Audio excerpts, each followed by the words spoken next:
China, one of the biggest cities you might not know of. It's home to 15 million people, was a host city for the 2008 Summer Olympics, and is the neighboring city to the capital, Beijing. Just like America, cash is used commonly for goods and services. However, unlike America, the credit and debit cards are put away in their wallets, and instead something else is used. A smartphone.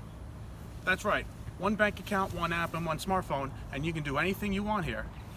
Pay your electrical bill, buy movie tickets, and buy a new shirt. All can be done on a smartphone. How is that possible? Stay tuned as I talk about how mobile payments work in China.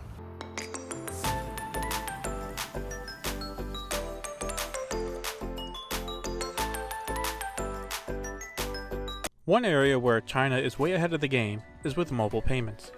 In America, it's usually credit and debit cards, cash, then mobile payments. In China, especially in more developed cities, it's mobile payments, then cash, with credit and debit cards being a rarity. For the most part, people use mobile payments to buy just about anything.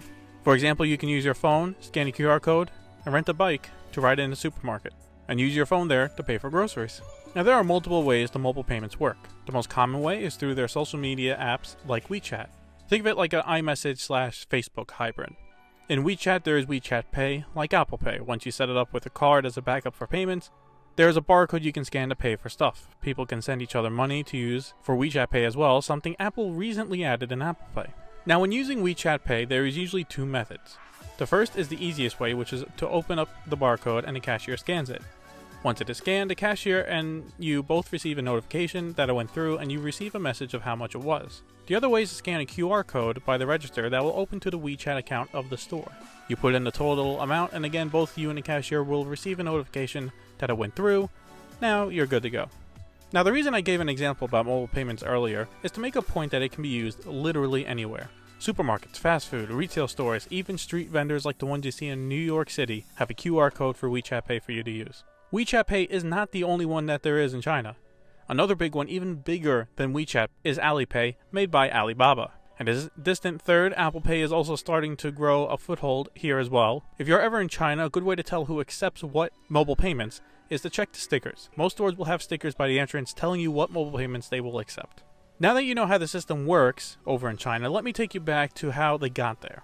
According to IT consultants, there are a few reasons for this. The first being the issue of trust in China. In the early to mid-2000s, not a lot of people had credit cards in China, and if they did, they understandably would be hesitant about giving out their credit card numbers over the phone for an order. It was due to this that online payments were slow to take off. This is where one of the bigger factors in payments came in. Alibaba, led by founder Jack Ma. In late 2003, they made Alipay, a service where online payments would be secure for both the customers and sellers. As Jack Ma said, quote, "When we created Alipay in 2003, we did it to resolve the issue of trust between people. And by resolving the issue of trust, we've also resolved the issue of payment." End quote. The next reason mobile payments exploded was that it was the bigger companies in China that pushed it. This was not just a bunch of startups that got lucky. These companies are huge in China, with a huge consumer base. For Alibaba, they had Alipay, and that was the preferred payment system for the top e-commerce sites in China, such as Taobao, also owned by Alibaba. So in the mid to late 2000s, as more and more people in China were getting online, that just grew the size of users for Alipay. When mobile payments would happen in a few years, Alibaba was already set as they had millions of users. For Apple, when they brought over Apple Pay in 2016, they are one of the biggest companies in the world, yet they were really behind in China on mobile payments, so they had to launch it with a huge marketing campaign, something they did not have to do in the United States as mobile payments were in its infancy. Everything I just explained was the bedrock of what would become the boom of mobile payments. Now, moving into early to mid 2010s, two more direct factors would come together to create what China is seeing now.